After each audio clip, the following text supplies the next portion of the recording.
Romanos capítulo 14, versos del 1 al 9, a la voz de 3. 1, 2, 3. Recibid al débil en la fe, pero no para contender sobre opiniones, porque uno cree que se ha de comer de todo, otro que es débil come legumbres. El que come no menosprecie al que no come, y el que no come no juzgue al que come, porque Dios le ha recibido. ¿Tú quién eres que juzgas al criado ajeno? Para su propio Señor está en pie o cae, pero estará firme, porque poderoso es el Señor para hacerle estar firme.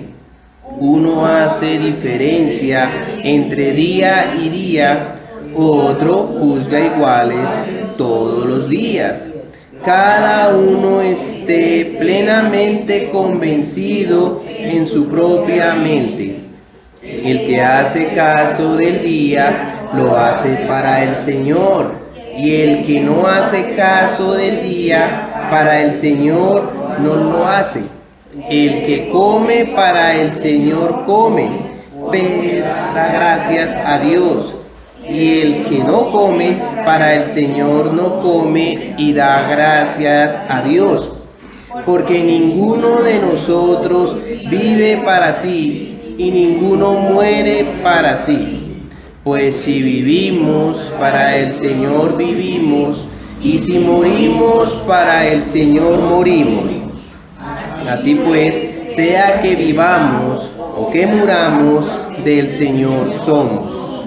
Porque Cristo para esto murió y resucitó y volvió a vivir para ser Señor, así de los muertos como de los que viven. Amén.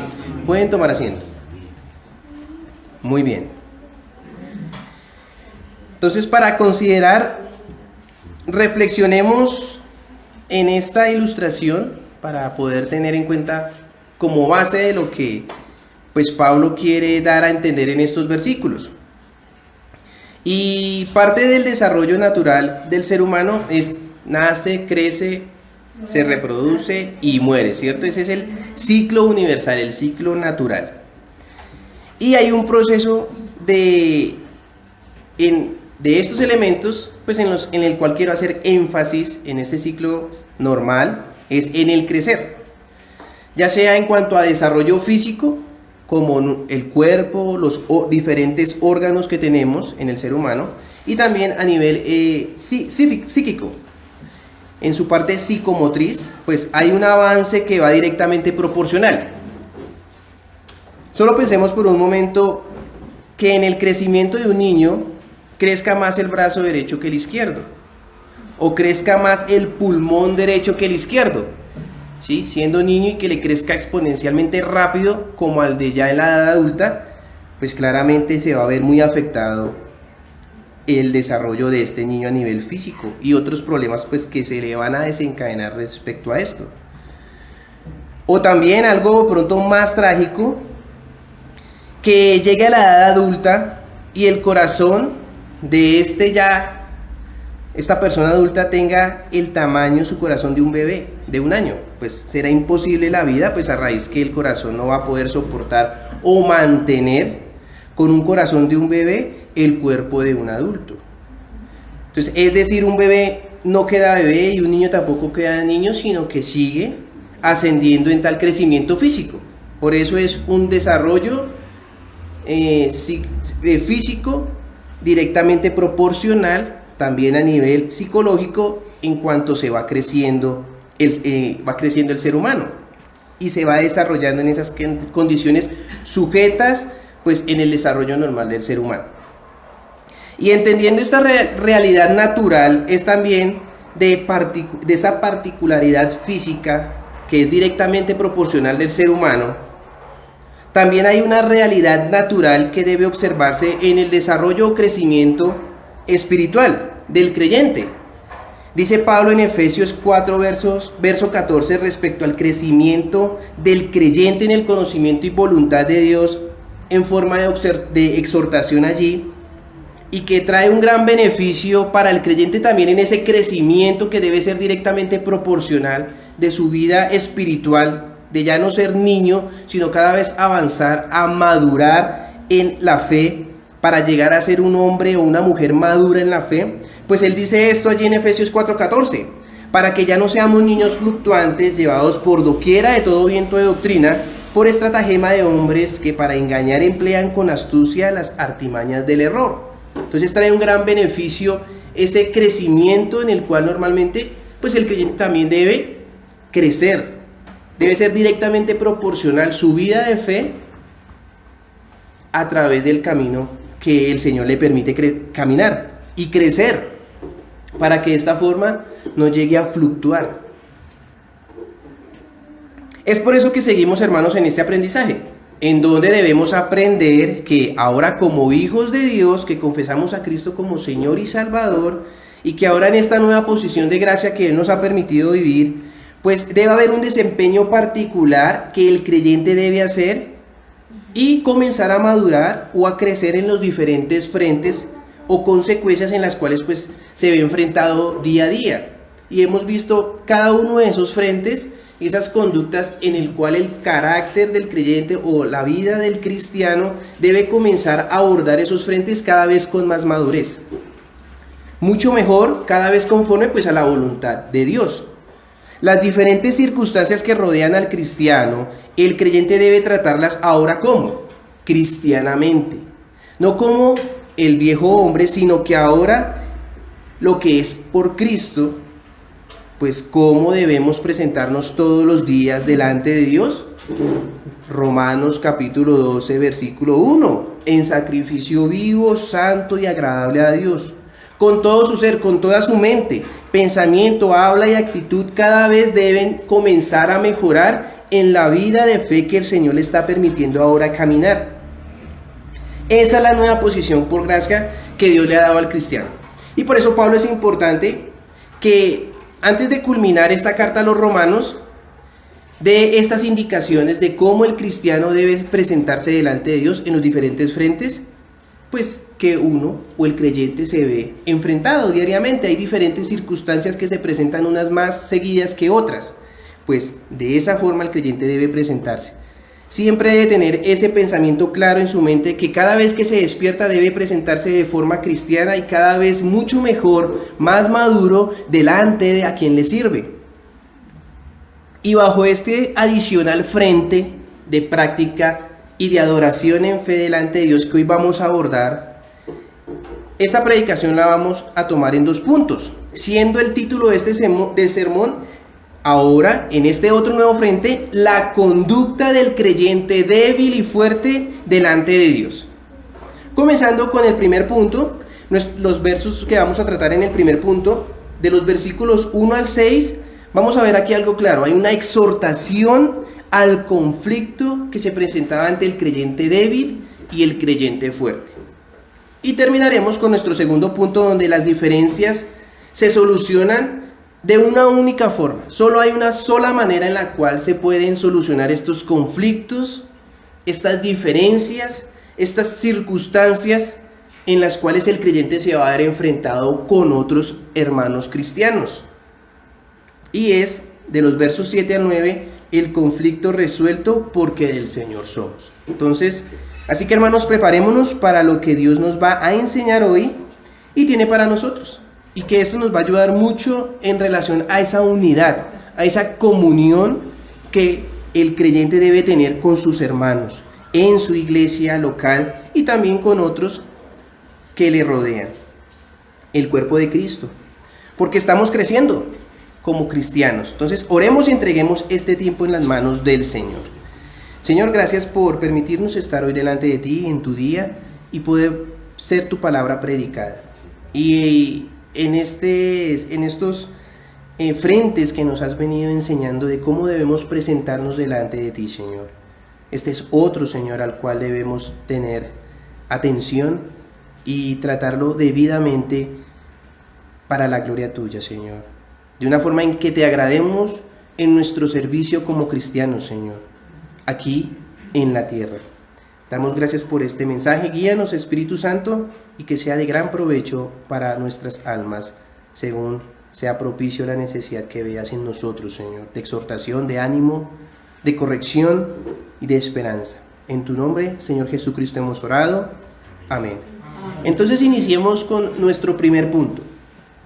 La exhortación al conflicto del creyente débil y fuerte, versos del 1 al 6, dice así: recibid al débil en la fe, pero no para contender sobre opiniones, porque uno cree que se ha de comer de todo, otro, que es débil, come legumbres. El que come no menosprecie al que no come, y el que no come no juzgue al que come.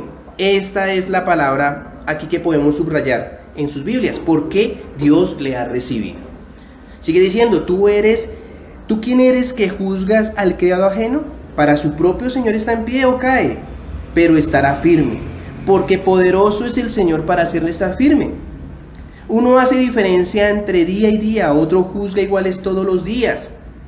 Otra palabra clave que podemos subrayar ahí sigue: cada uno esté plenamente convencido en su propia mente. El que hace caso del día lo hace para el Señor, y el que no hace caso del día para el Señor no lo hace.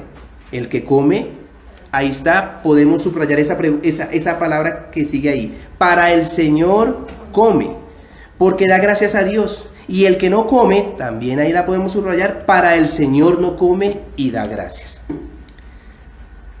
Entonces es importante comenzar aclarando, pues, a quiénes se está refiriendo de esta forma.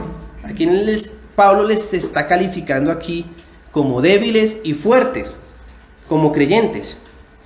Y los fuertes en la fe son aquellos que han entendido el alcance de la libertad que Cristo ha alcanzado, captando así lo que llegó a abarcar el significado de la obra, de la vida, la muerte y resurrección del Señor Jesucristo. Entonces tiene más claro en su conciencia, en su vida de fe, ese significado, lo que ha abarcado su obra y lo que cumplió, que se llevaba a cabo pues en las leyes ceremoniales mosaicas. El débil en la fe son los que no están seguros aún del alcance de su libertad, la libertad que Cristo alcanzó, todo lo que su obra llegó a abarcar. También, para aclarar, es importante acá, hermanos, que este cristiano que es débil en la fe, no es un cristiano que tiene una fe insegura o que vacila en su fe, sino que es un cristiano sincero, pero inmaduro, que carece de cierto discernimiento suficiente en situaciones de carácter doctrinal. Sí, hay ciertos aspectos dentro de la vida práctica que todavía no tiene muy seguro lo que Cristo ya llegó a alcanzar en eso. Todavía duda un poco, pero importante aclarar que es un cristiano que tiene una fe segura, que no vacila, que es sincero, pero hay ciertos aspectos que todavía debe pulir. Tampoco es un hereje, sino un hermano, y no con una debilidad por un pecado en particular, sino que tiene una debilidad de conciencia que le hace pensar que algo que es lícito, ya alcanzado en la obra de Cristo, pues él todavía piensa que es ilícito y es pecado. Y creo, hermanos, que esto es natural y hace parte del proceso en el camino de la fe, en esa transición de ese nacido de nuevo, ¿sí? Porque es un niño que todavía está en ese proceso de madurar ciertos conocimientos importantes del alcance de lo que la obra de Cristo llegó a alcanzar, llegó a abarcar, que ya no es necesario realizarlas. Y estar sujetos en una incorrecta perspectiva teológica y al enfrentarnos a esa correcta disposición bíblica, viendo la persona de Cristo en su cumplimiento, lo que Él llevó a cabo, pues lleva luchas. Y solo se es librado en tal conflicto a medida que débil en la fe, pues va excavando en la palabra de Dios y excavando de esas verdades bíblicas que se encuentran para poder dar solución a esos conflictos que tiene aún todavía. Así llegando a pulir estas debilidades, teniendo cada vez más claridad teológica en asuntos de práctica, de adoración y fe. Porque lo que hay que pulir ahí son las formas, ¿sí? El principio, vamos a observar más adelante que todavía existe. Ahí está el principio, pero lo que el Señor cambió en su obra ha sido la forma en cómo se debe ahora abordar. Y este nuevo cumplimiento bíblico pues ha generado confusión y conflicto entre las conciencias de algunos creyentes en la iglesia primitiva. Y que observamos hoy en día aún todavía se observan ciertas desigualdades o conflictos que se observan. Y esto a razón, en este contexto inmediato, pues por las prohibiciones de las demandas que la ley mosaica indicaba. En este primer caso, observamos que era por causa de la comida, qué se podía y qué no se podía comer. Recordamos cómo en el inicio del pueblo de Israel, pues Dios estableció unas demandas con los animales que como pueblo deberían identificar cuáles eran los animales puros e impuros. Y los que Dios permitió para el alimento de su dieta diaria eran los que podían consumir o ingerir, eran los animales puros o limpios, también los encontramos así. Y dentro de los puros se encuentran determinados animales. Dentro de las prohibiciones que Dios había establecido para el pueblo de Israel y que sus prohibiciones Dios las había determinado como leyes a obedecer con una intención muy importante. Había un principio tras todo esto y era generar en la conciencia del pueblo de Dios, ahora apartado de otras naciones, guardarse en santidad pues para Él. Dios había legislado ciertos animales, clasificándolos, los que no y los que sí, para ello. Porque pues de esa manera quería generar en ellos una conciencia de lo importante de guardarse en santidad. Y aquí hablamos que desde inicio era muy importante cómo deberían presentarse día a día o diariamente el pueblo delante de Dios. Entonces, vemos cómo tiene relación con lo que hemos comenzado en el capítulo 12 de Romanos. Cómo deberían presentarse delante de Dios, cuál era su conducta delante de Dios. Entonces era importante que ellos tuvieran en cuenta qué hacer y qué no hacer, qué honraba y qué deshonraba a Dios. Eso hacía parte de ese crecimiento de madurar en su vida de práctica de adoración y piedad delante de Dios. Todos como un pueblo. En sus mentes y corazón deberían estar la preocupación por guardarse en santidad, el pueblo de Israel. Entonces, ¿cómo debemos presentarnos diariamente cada vez que nos despertemos? Preocuparnos por lo que hagamos y dejemos de hacer, le honre al Señor. Un principio que hemos estado observando desde el capítulo 12. De cómo debe ser nuestra respuesta delante de Dios en los diferentes frentes en los cuales nos vamos a ver involucrados día a día. Aunque estando disponibles ciertos recursos que por gracia Dios había dado para que el pueblo, en este caso, la comida, no todas eran lícitas para comer, ¿sí? Por el contrario, deberían cuidarse del consumo de ciertos animales, porque comer de ellos les hacía ser impuros delante de Dios. Por ello, en Levítico capítulo 11 es aquí donde se determinan estas disposiciones. Dios, por medio de Moisés, Él les comunica cuáles animales sí y cuáles no deberían tener en su dieta diaria. Ahí en el capítulo 11 de Levítico se determinan estos animales puros e impuros, que Dios establece y el pueblo debe estar al tanto entonces de esa ley mosaica. Eso les llevaba como recién pueblo instaurado, ahora estas leyes, así como cuando nosotros en nuestra nación pone ciertas determinadas leyes, debemos estar pendientes de qué se puede hacer. Por lo menos, un ejemplo, ayer sábado se supone que había pico y placa para ciertos carros. Entonces, ¿qué es lo que yo hice? Le hice el favor a mi papá me pidió el favor, fui, leí el tiempo y decía, no, el alcalde dijo que ya no habría pico y placa el 3 de febrero.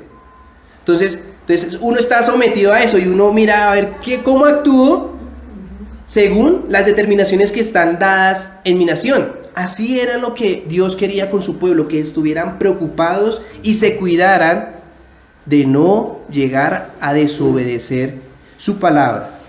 Y en este caso, pues lo que establecía Moisés en la ley era importante que el pueblo tuviera en cuenta. para no pecar delante de Dios.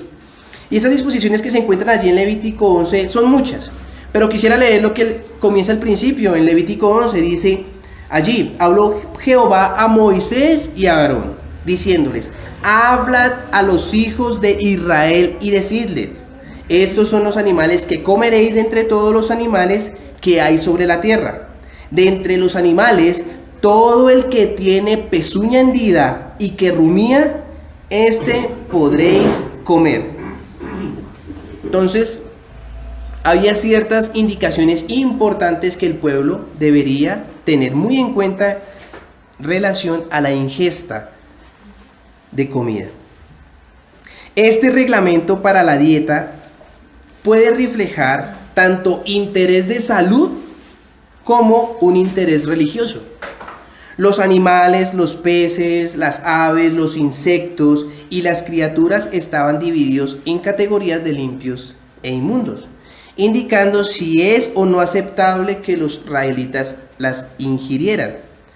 Una criatura puede ser impura cuando tiene un contacto no sanitario con lo que está podrido, porque se la relaciona con hábitos objetables de vida. Entonces también apuntaba a un cuidado de la salud que Dios quería también con el pueblo de Israel, porque no es también para el consumo humano, o tal vez porque es una criatura que habitualmente se utilizaba en la adoración pagana.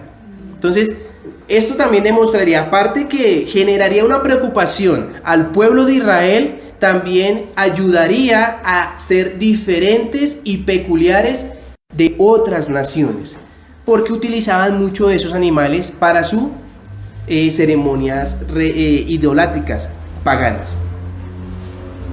Estas prohibiciones sobre los animales lícitos e ilícitos tenían un objetivo muy claro para las conciencias de los israelitas.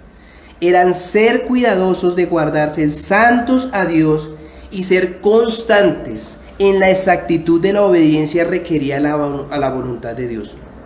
Entonces había esas indicaciones que eran precisas, pues de esa forma precisamente el pueblo de Israel debería cuidarse de una forma constante y exacta de lo que la voluntad de Dios requería respecto a la ingesta de ciertos alimentos, de ciertos animales, consumir sus carnes. Entonces, esto presentaría un conflicto más para el judío que para el gentil cristiano. ¿Por qué? Por cuestión de conciencia. Habían cristianos judíos que habían entendido lo que la obra de Cristo alcanzó, lo que llegó a abarcar su obra, y que tal obra quitó o razón que en su persona Cristo cumplió tales demandas que habían sido impuestas por Dios en las leyes ceremoniales. Es aquí lo que se conoce como leyes positivas, que Dios a través del tiempo instauró unas, pero el único que es todopoderoso que las instauró también las puede derogar, ¿sí? En este caso quitó algunas leyes porque Cristo las cumplió, ¿sí? Entonces dentro de ellos, así que no viene al caso, el día del Señor. Esas son leyes positivas. Dios quita como tal la forma, pero el principio queda. Y esto es lo que pasó. Para algunos cristianos, judíos cristianos, esto llegó a ser un conflicto, para otros no. Eso es lo que se denominan las leyes positivas. Entonces, estos mandamientos que solo Dios propone según las circunstancias por un tiempo y que Él mismo, el único con la autoridad, puede quitarlas, cambiando la forma pero no el principio. Y el nuevo pacto en Cristo, pues tales determinaciones antiguas quedan obsoletas porque el Señor las cumplió en su obra. Pues para que ahora el creyente ya no mire esas antiguas leyes ceremoniales, sino ahora las nuevas disposiciones que el cristiano debe obrar en Cristo. Y esas leyes en generales se dividían en tres: la ley moral, la ley ceremonial y la ley civil. Las que Cristo vino a cambiar en su obra, lo que abarcó su obra, lo que alcanzó y que ya fueron derogadas, fueron leyes ceremoniales y las leyes civiles. La ley moral, 10 mandamientos, está intacta hasta hoy, 2024, para el pueblo del Señor. Ese nuevo pacto en Cristo tales determinaciones antiguas quedan obsoletas. Y los principios que se observan en esa antigua forma y que ya no aplican el nuevo pacto, por eso el antiguo pacto, ahora nuevo pacto, al restringir cierta ingesta de carne de animal vamos a observar cuáles eran esas que en el antiguo pacto Dios estableció. Por un lado, pues prueba la obediencia del pueblo, de esa forma para así negarse a sí mismo y a gobernar sus apetitos. De pronto había cierto animal que se veía muy suculento, pero si estaba dentro de las prohibiciones, por un lado, iba a formar en ese que pertenecía al pueblo de Dios obediencia y negarse y también a dominar o a gobernar sus apetitos. Eso es uno de las instrucciones o lo que estos principios querían formar en aquel, y que también habla mucho de nosotros acá. También para que así el pueblo de Dios se diferenciara de otras naciones, porque muchos de esos animales se utilizaban para las supersticiones idolátricas. También el pueblo entendería la importancia de lo que era distinguir lo santo de lo inmundo o de lo impío, de lo que era limpio, de lo que no era limpio delante de Dios. También de que se guardaran de todo pecado, de que fueran cuidadosos para evitar todas las tentaciones que podían sobrellevar o venir. Y como esas demandas eran tan minuciosas, también enseñaría del cuidado y la exactitud a la obediencia que deberían aplicar. Lo que leí ahorita, solo animal que rumía y que tenía pezuña hendida. Entonces, eso generaría en aquel que pertenecía en el pueblo de Dios a ser minucioso y tener mucho cuidado en ser exacto en obedecer a Dios. Pero algunos creyentes, ya en esta cuestión de la iglesia primitiva, algunos creyentes judíos sinceros y juiciosos en no llegar a transgredir la ley de Dios que Cristo cumplió en eso, aún todavía se cuidaban y señalaban a quienes comían carne y animales que habían sido prohibidos, y también aquellos animales que habían sido ofrecidos a ídolos paganos. Por esto, que al comenzar este nuevo frente a tratar en la presentación diaria del creyente delante de Dios, ahora en este nuevo inicio y comienzo de la época de la gracia, pues Pablo dice en primera instancia o aborda a aquellos que habían entendido el alcance de la obra de Cristo y se refiere primeramente a ellos, ¿sí? Que se cuidaran de caer en señalamientos odiosos sobre sus hermanos cristianos que aún luchaban doctrinalmente con eso. Por eso le dice primero al fuerte: recibid al débil en la fe. No les está diciendo a los débiles en la fe, se está refiriendo a los que han entendido el alcance de la obra de Cristo frente a estas disposiciones. El creyente judío débil era incapaz de desunirse aún de las ceremonias y los rituales de su pasado religioso. Y el cristiano gentil debía, al saber que la carne de animales también se utilizó en ritos paganos, también le surgían ciertos conflictos. Estas eran las disposiciones de conciencia sensibles que se presentaban en ciertos hermanos cristianos, por el contexto en el cual crecieron, aprendieron y observaron. No tenían esa madurez suficiente para ser libres de esas convicciones que fueron cumplidas por el Señor Jesucristo. Y siempre, hermanos, que nos relacionemos en cuanto a vida y conducta de piedad, de fe y de adoración, al observar al Señor Jesucristo, pues vamos a ser confrontados, porque en muchos de nosotros hay asuntos de pensamientos que solamente pueden ser depurados o limpiados al ver y entender el Evangelio de Dios. Al enfrentarnos al Evangelio, vamos también a tener ciertos conflictos en los cuales nosotros debemos ver cosas que antes veíamos como lícitas, verlas ilícitas, porque ya conforme a la voluntad de Dios le ofenden, son pecados.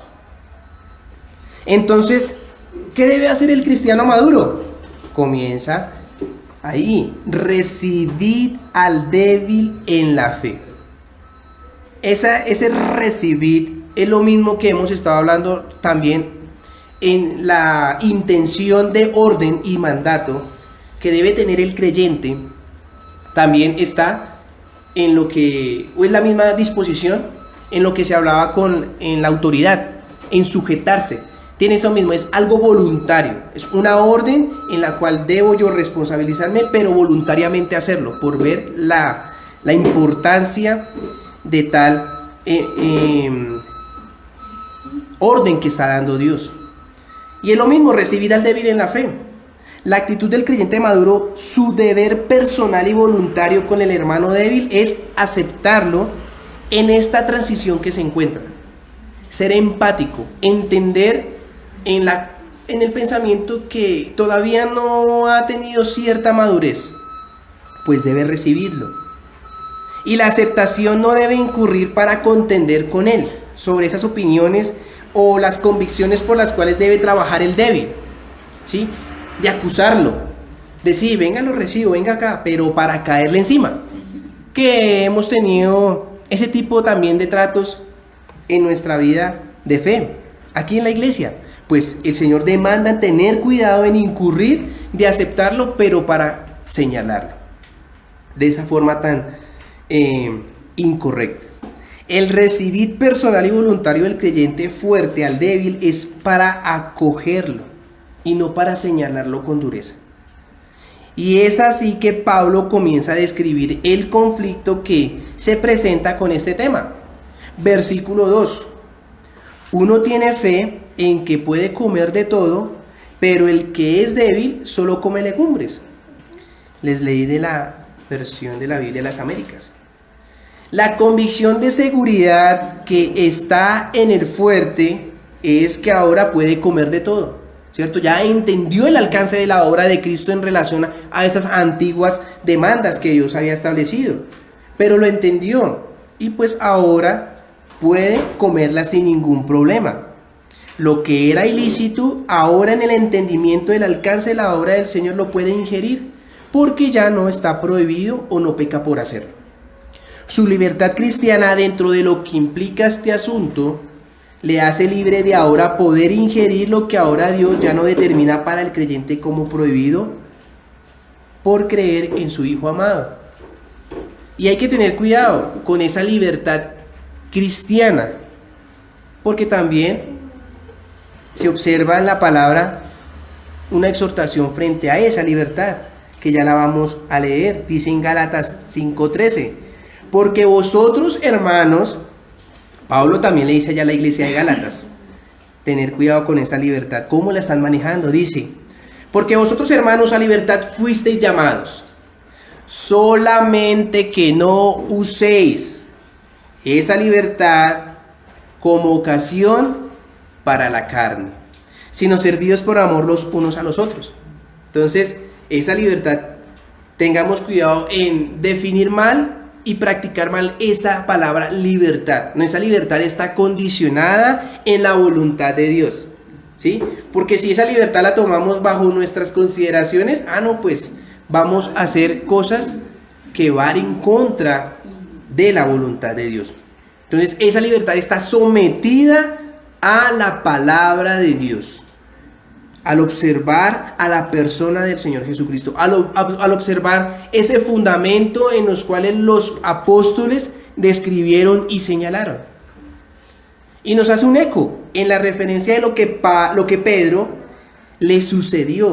Y también por el Señor mismo aprendió que aquello que Dios limpió y extendió su gracia al gentil, no lo llame inmundo. Eso lo vemos allí, lo que sucedió con Pedro en Hechos capítulo 10. Del anuncio del evangelio por medio del apóstol Pedro a la vida y casa de un gentil y centurión romano, Cornelio. ¿Qué es lo que le dice allí en esa visión el Señor en esos animales? Dice, no llames inmundo, Pedro, a lo que Dios ha limpiado. Entonces el fuerte le permite ejercer su libertad en Cristo y ahora poder consumir, si es el caso, de la carne que ha sido ofrecida a los sacrificios idolátricos, que es más económica para alimento de sí de los suyos. Y por el otro lado, aún existe aquel que se restringe y come verduras. Pablo plantea entonces estas dos posiciones que se encuentran en conflicto y hace un llamado muy sentido a tener en cuenta a quien ha confesado el Señor y creído en su nombre, para ser parte de la madurez del creyente tanto para el fuerte como para el débil. Verso 3 dice: el que come no menosprecia al que no come. Es decir, el que come carne no menosprecia al que no lo está haciendo por cuestión de conciencia. Y ese de cuestión de conciencia que se cuida, dice, y el que no come, no juzgue al que come, porque Dios lo ha aceptado.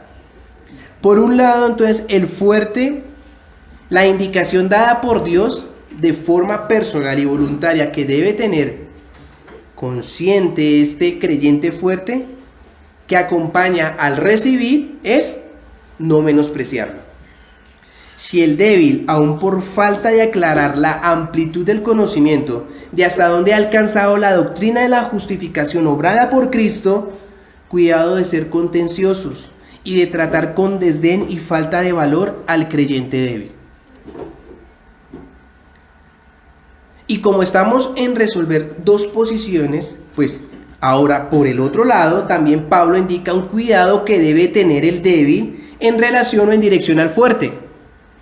Le dice, y el que no come, pues usted no juzgue al que come.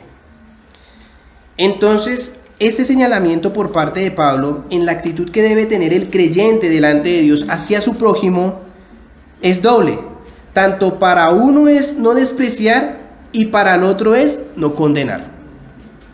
Y en este contexto es aquí la parte clave de este asunto en especial, para aquel creyente débil que condena, y es lo que sigue diciendo el versículo 3 y que termina: porque Dios le ha recibido. No hay aquí asunto de preferencias, sino de justas disposiciones delante de Dios. Pablo inició dirigiéndose al fuerte de cuidarse de respetar los derechos del débil, siendo tratado con consideración comprensiva y diferencia genuina, pero esto no le exime también al débil de presentarse delante de Dios en su actitud con el fuerte, de señalarlo. El versículo 4 dice: ¿quién eres tú para juzgar al criado de otro? Pues para su propio amo está en pie o cae, y en pie se mantendrá, porque poderoso es el Señor para sostenerlo en pie. Entonces, esa consideración es recíproca. Tener cuidado tanto el fuerte, maduro en la fe, en recibirle y no menospreciarle al débil, y el débil tampoco puede quedarse ahí quietico. No, él también debe tener claro que debe respetar y no condenar a su hermano que ha entendido de una forma más clara el alcance de la obra de Cristo y que puede ya ciertas cosas que eran ilícitas ser lícitas, y en este caso lo que hablamos de la comida, de la ingesta de ciertos animales, y para lo que esa carne de animal fue dispuesto por otro tipo de supersticiones idolátricas. ¿Por qué juzgar al siervo del Señor cuando este siervo le sirve bien? Es el señalamiento que Pablo le hace al débil, que señala al fuerte que come de todo. El siervo que come de todo, hace la reflexión Pablo, que si está en pie o cae es por razón de su amo y no por otros. Y Pablo toma toma más palabras en relación al cuidado que debe tener el débil. Porque lo que sigue ahí después del 4 es al débil que le está hablando. Tenga cuidado, tú no puedes juzgar al criado ajeno. Y que el estar en pie al servicio de su amo, refiriéndose al fuerte,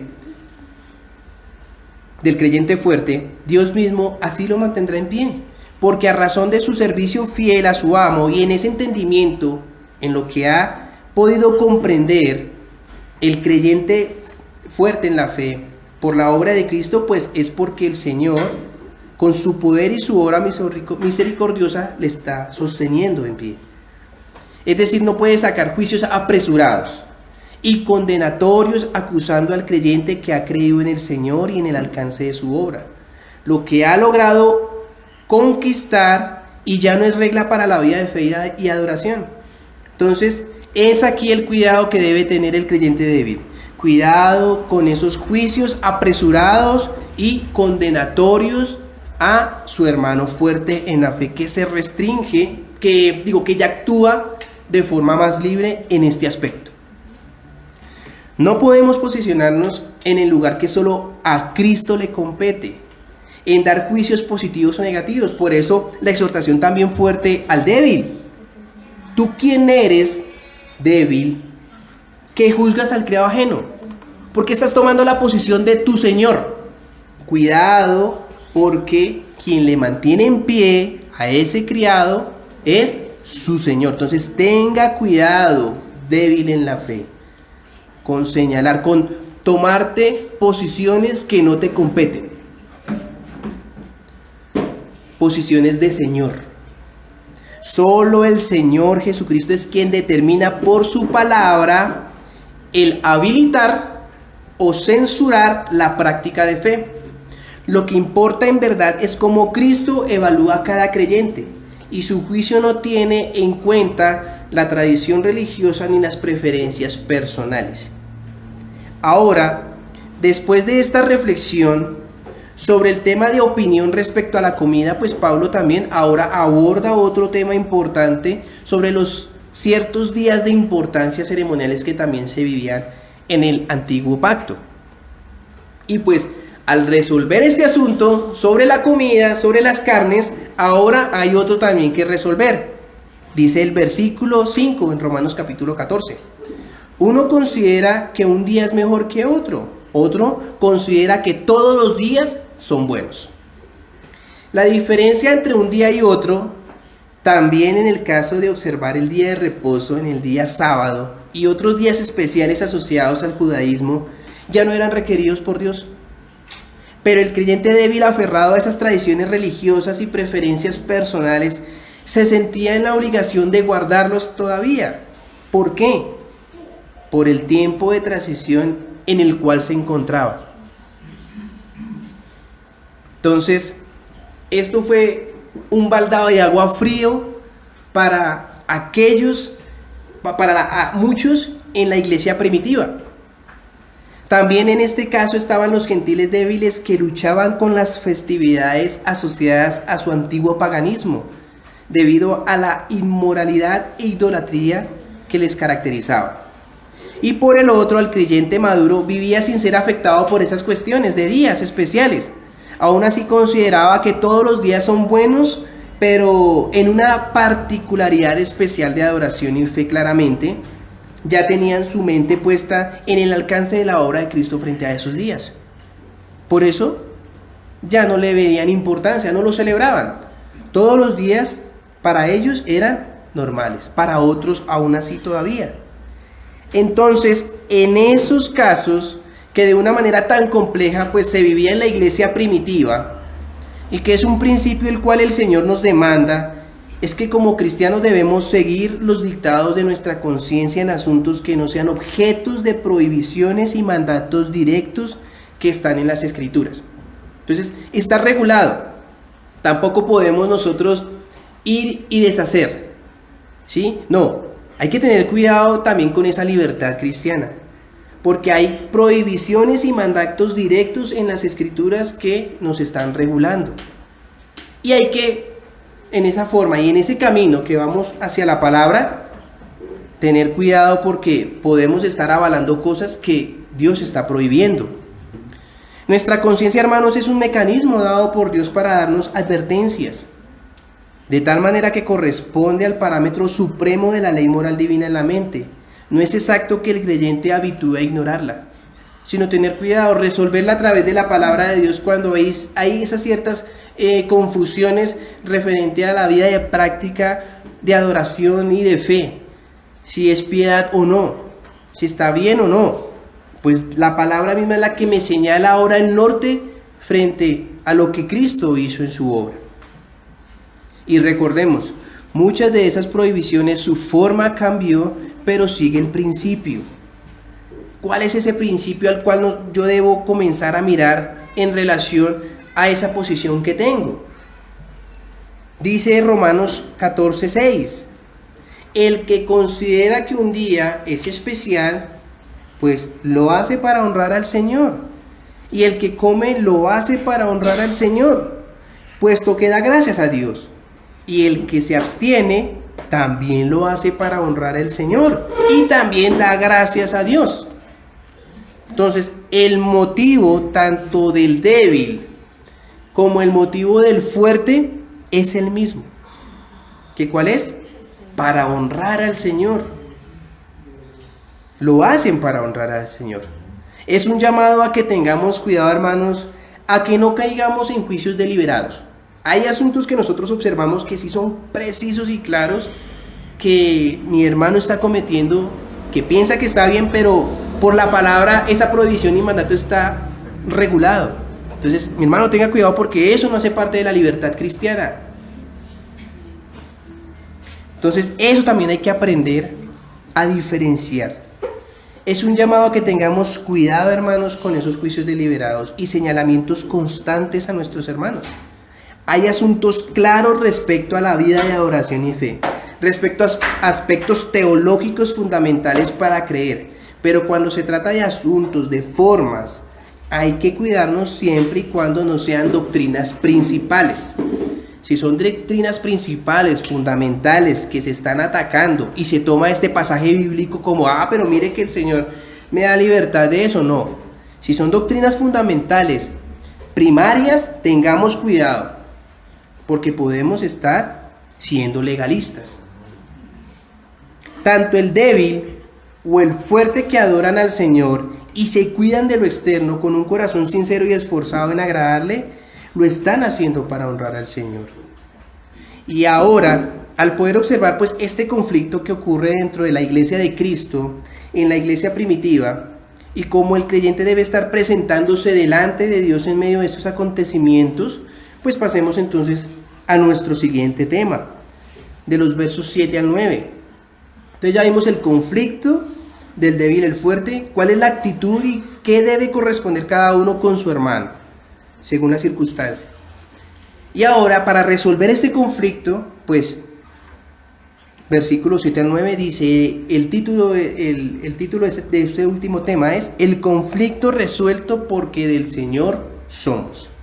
Dice así, porque ninguno de nosotros vive para sí, y ninguno muere para sí. Pues si vivimos, para el Señor vivimos, y si morimos, para el Señor morimos. Así pues, sea que vivamos o que muramos, del Señor somos, porque Cristo para esto murió y resucitó y volvió a vivir, para ser Señor así de los muertos como de los que viven. Así como el fuerte debe recibir y no menospreciar a su hermano, y así también como el débil no debe juzgar a su hermano y tampoco tomar posición de señor, que no le compete esta posición, pues debe recibirlo. Hay que tener presente un principio, siendo el versículo 7, porque ninguno de nosotros vive para sí y ninguno muere para sí mismo. Pablo da la razón y además de aclarar también se incluye Pablo. Ustedes, tanto aquellos que aún están en la transición como aquellos que ya tienen un conocimiento teológico más maduro, dice Pablo, ninguno de nosotros, se está ahí Pablo incluyendo, vive para sí mismo y ninguno muere para sí mismo tampoco. Es decir, que nadie tiene injerencia, nadie tiene demandas de esta índole ni con su propia vida, pues menos con la vida de los demás. ¿Acaso quién fue el que nos compró con su sangre? ¿Acaso a quién pertenecemos? Primera de Corintios 6:20 dice, pues por precio habéis sido comprados. Por tanto, glorificad a Dios en vuestros cuerpos y en vuestro espíritu, porque dice muy claro, los cuales son de Dios. ¿A quién el Señor aún está en proceso y se ve obligado de guardar ciertas tradiciones y preferencias personales por honrar al Señor, y aquel, el fuerte, que ya no se ve obligado por parte de Dios a guardarse de ciertas cosas que ya no son ilícitas, pues los dos pertenecen ¿a quién? A su Señor, y con sus vidas deben honrarlo. El creyente no es de sí, ni tampoco el creyente es para sí mismo, sino continúa el versículo 8, pues si vivimos es porque para el Señor vivimos, y si morimos es para el Señor que morimos. Por tanto, ya sea que vivamos o que muramos, del Señor somos. Ya sea en esta situación o en la otra, solo le pertenecemos a alguien. Tanto en vida en este lado de la eternidad como en muerte en el creyente, hay solo una posición y solo una persona que nos gobierna. Y es la afirmación del versículo 8, en su parte final, del Señor somos. Ahí es como se resuelve ese conflicto de estas cuestiones sobre opiniones. La precisión de la pertenencia del creyente para Cristo. Aquel favorecido por la misericordia de Dios y que se le ha permitido creer en su Hijo Jesucristo, ya sea que esté en vida o que haya pasado al otro lado, pues pertenece al Señor. Y aquí la preocupación no es para el adoptado por gracia, sino la preocupación aquel es más para aquel que no se ha arrepentido, porque no es del Señor. Una prerrogativa única y de gran ánimo para el creyente, tanto el débil, que está todavía con ciertas luchas doctrinales, que está en esa transición todavía y que no ha podido comprender, pero es sincero en su devoción al Señor y actúa en esa piedad, en ese cuidado, pues del Señor es, tiene cuidado de sí, y también esa prerrogativa que también no solamente tiene el débil, sino también la tiene el fuerte, que ya ha entendido mucho más y que ha confesado al Señor y se encuentra en una vida de crecimiento, de santificación, cada uno en un nivel conforme a la gracia dada, pero son del Señor. Y un atractivo en esto, y fortalece nuestra fe, es como termina el versículo 9. Dice, porque para este fin fue que Cristo murió, y para este fin fue que Cristo vivió, para ser Señor tanto de los muertos como de los vivos. Entonces solamente pone a alguien que está por encima del creyente. No hay facciones, no hay otro Señor del fuerte, no hay otro Señor del débil. No, hay solo uno que juzga, uno que determina, y es el Señor Jesucristo. La confirmación de su obra redentora, su encarnación, la cual da certeza en la vida y muerte de nuestro Señor, pues tal obra le dio el derecho de ejercer su autoridad plena y soberana sobre los creyentes, sea débil o sea el fuerte, ya que han muerto y están en su seno, como también para aquellos que aún viven en la tierra. Esta es la recompensa que el Señor Jesucristo reclamó a causa del precioso pago que hizo allí en la cruz. Y el entendimiento de esta actuación de la obra del Señor Jesucristo nos quita cualquier impulso de juez. Aquí lo que Pablo deja claro es eso. Aquí en esta otra actitud y frente que el creyente debe tener cuidado frente a sus demás hermanos. No tiene ninguna injerencia en cuestiones de señalamiento de si está salvo o no. Claramente por sus frutos los conoceréis. Pero estamos hablando en aspectos doctrinales que, aunque es sincero, tiene ciertas cuestiones de vacilación, y aún el otro creyente, el fuerte, pues ninguno de los dos es juez del otro. Entonces nos llama, hermanos, a tener cuidados, de no ser ligeros y de señalar formas apresuradas con el hermano. No tenemos el derecho de reclamar sobre la otra vida, ni en comida o en días, o sobre su conciencia, ya que quien convence no es mi menosprecio, hermanos. Ya que quien convence al hermano no es mi señalamiento puntilloso. Yo no lo voy a cambiar a la mala, sino el único que puede cambiar esa mente es Cristo. Y este creyente, al observar a Cristo en su obra, las nuevas determinaciones que ha dejado ahora en el nuevo pacto, al observar cómo se puede ver ese principio ahora como Él ahora, ya en su obra de vida y muerte y resurrección, cómo ahora lo plantea el Evangelio de Dios. Cómo ver ese principio de adoración, de práctica de fe, cómo ahora está determinado en el nuevo pacto. Entonces tengamos cuidado con ese menosprecio y señalamiento puntilloso, sino únicamente ver a Cristo en lo que hizo en vida y cómo conquistó la muerte para así ser Señor de los muertos como también de los que viven. Entonces es solo por el Evangelio de Dios en la vida y la obra del Señor Jesucristo que muestra la forma y el principio a abordar para el crecimiento en piedad, de adoración y fe. Entonces esta es ahora la otra el nuevo frente en conducta de la actitud que debemos tener nosotros como cristianos hacia nuestros mismos hermanos, al débil y del fuerte al débil y del débil